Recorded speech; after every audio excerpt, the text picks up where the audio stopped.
Feu tricolore inactif, embouteillage, pas d'électricité. Depuis plusieurs semaines, les populations de la capitale économique ivoirienne et quelques villes de l'intérieur du pays croupissent sous le poids d'un délestage perpétuel.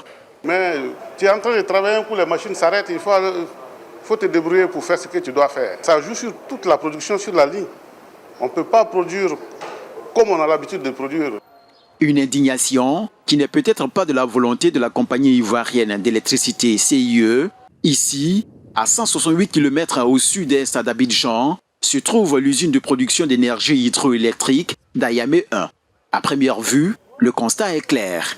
Une descente d'eau de 6 mètres due à la sécheresse qui a affecté le barrage. Un déficit qui a un impact considérable sur la production de l'électricité. Pendant le cours de l'année, on a utilisé aussi un peu plus pour pouvoir compenser le déficit qu'il y avait sur le thermique.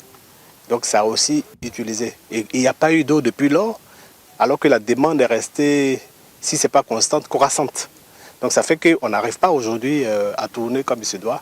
L'usine de production d'Ayamé 1, qui dispose de 2 machines d'une puissance totale de 22 MW, enregistre une perte de 10 MW. Aujourd'hui, il y a une machine de 11 MW, mais je ne peux pas produire 11 MW à cause de mon stock hydraulique. Je suis limité. Donc, le stock hydraulique va faire que je ne peux donner que 6 MW. Pour pallier le délestage en Côte d'Ivoire, beaucoup d'investissements sont attendus, notamment la 4e tranche de la centrale thermique d'Azito, qui devrait se réaliser depuis le mois de février 2021, arrivera certainement au mois d'août prochain, mais les travaux sont au ralenti à cause de la Covid-19.